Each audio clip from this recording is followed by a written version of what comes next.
बौद्ध धर्म का हास्र बौद्ध धर्म का हास्र इस देश से बौद्ध धर्म का नाश का मुख्य कारण इस देश पर मुसलमानों का अमानुषीय आक्रमण था। इस आक्रमण में हजारों मूर्तियां तोड़ी गई, भिक्षुक मारे गए। इन आक्रमणों से घबराकर बौद्ध भिक्षुक दूसरे देशों में भाग गए। कोई तिब्बत गए, कोई चीन चले गए, कोई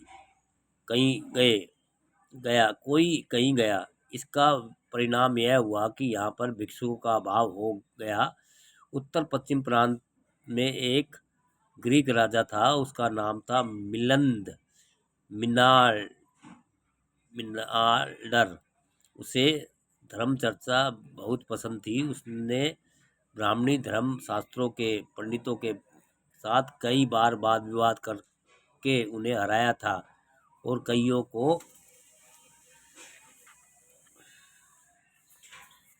को निरुत्तर कर दिया था। एक दिन उसने चाहा कि बौद्ध धर्म के साथ भी वाद विवाद करे, इसलिए अपने नौकरों के आदेश दिया कि जब कभी उनके राज्य में कोई बौद्ध धर्म का पंडित आए तो उसे उनके पास लाया जाए। तब स्थानीय बौद्ध मतावलंबियों ने महापंडित और धर्म धुरंधर भिक्षुक नागसेन जी से प्रार्थना की कि वह राजा के पास जाकर वाद विवाद में बौद्ध धर्म का खंडन करे। भिक्षुक नागसेन बड़े विद्वान थे। नागसेन और मिलिंद में जो पारंपरिक वाद विवाद हुआ उस सबको पुस्तकार रूप में छापा गया है। मिलिंद ने एक प्रश्न किया कि धर्म की गिलानी क्यों होती है। धर्म की गिलानी क्यों होती है?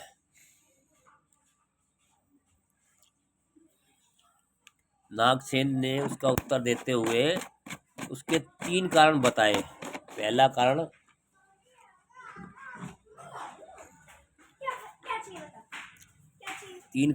पहला कारण यह है कि सच्चा धर्म ही सदा बना रहता है। जिस धर्म के मूल में गंभीरता नहीं होती वह धर्म केवल काल धर्म होता है और समय बीतने पर ऐसा धर्म नहीं टिकता। दूसरा कारण यह होता है कि जब धर्म प्रचार करने वाले विद्वान ही नहीं रहते तब धर्म की गिलानी होती है। ज्ञानी लोगों को धर्म ज्ञान की चर्चा करनी ही चाहिए। विरोधियों के वाद विवाद का खंडन करने के लिए धर्म के प्रचारक न हो तो धर्म की गिलानी होती है। तीसरा कारण यह है कि धर्म और धर्म के तत्व विद्वानों के लिए होते हैं। साधारण लोगों के लिए मंदिर या विहार होते हैं जहाँ पर जाकर जनता अपनी श्रेष्ठ विभूतियों को पूजा करती है। आप लोगों को इस महान बौद्ध धर्म का स्वीकार करते हुए इन बातों का ध्यान रखना चाहिए कि बौद्ध धर्म के तत्व केवल कुछ समय के लिए नहीं है। ऐसा कभी नहीं समझना चाहिए कि आज 2500 वर्ष के बाद भी बुद्ध तत्वों को सारा संसार मानता है। अमेरिका में बुद्ध धर्म के अनुयायी की 2000 संस्थाएं हैं। इंग्लैंड में 3 लाख रुपए खर्च करके बौद्ध विहार बनाया गया है। जर्मनी में 3-4 हजार बौद्ध संस्थाएं हैं। बुद्ध तत्व अजर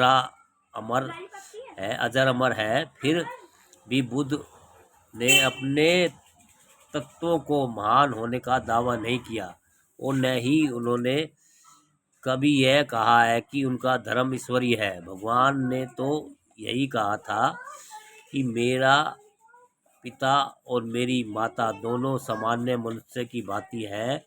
जिन्हें यह धर्म अच्छा लगे वह इसे अपनाए, क्योंकि इतनी उदारता की बात आपको किसी धर्म में नहीं मिलेगी। दूसरे क्या लिया बेटा तूने? अंकल एक 5 वाली ये लिया और एक काफी लिया ला दे। हाँ ठीक है। दूसरे धर्मों और बौद्ध धर्म में महान अंतर है।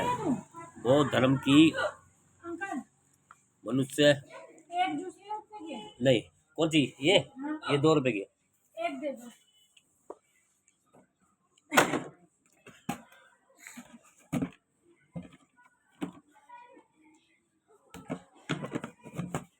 और 2 ये दे दो। वो वाली दे दो छोटी।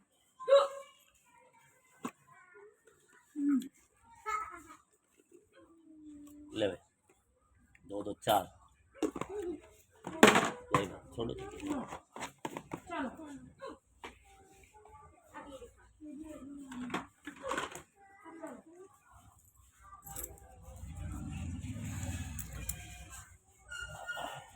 दोस्तों समाज के लिए खेद।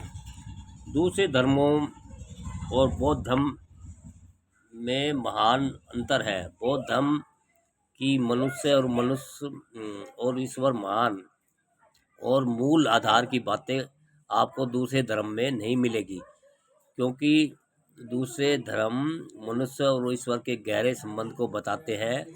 दूसरे कहते हैं कि ईश्वर ने संसार की रचना की है, उसी ने ही आकाश, वायु, चंद्र, सूरज और सब कुछ पैदा किया है। ईश्वर ने सब कुछ हमारे लिए कर दिया है, कुछ शेष नहीं रहा है। इसलिए हमें ईश्वर की उपासना और भजन ही करते रहें। ईसाई धर्म के अनुसार मरने के बाद एक निर्णय का दिन, डे ऑफ जजमेंट होगा। उसी के निर्णय के अनुसार सब कुछ निर्धारित होगा। ईश्वर और आत्मा के लिए बौद्ध धर्म में कोई स्थान नहीं है। भगवान बुद्ध ने कहा है कि संसार में सब जगह दुख ही दुख है। 90% लोग दुखी हैं। पीड़ित लोग, गरीब लोगों का उद्धार करना ही बौद्ध धर्म का मुख्य ध्येय है।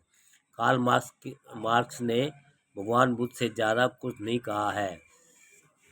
भगवान बुद्ध ने जो कुछ कहा है वह सब सरल और सीधा मार्ग है।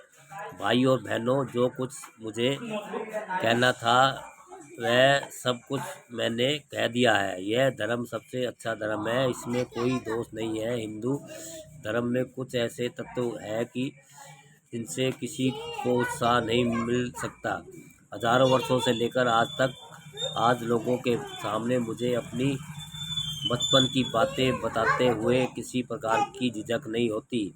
मेरे स्कूल में एक ब्राह्मण मराठा औरत थी।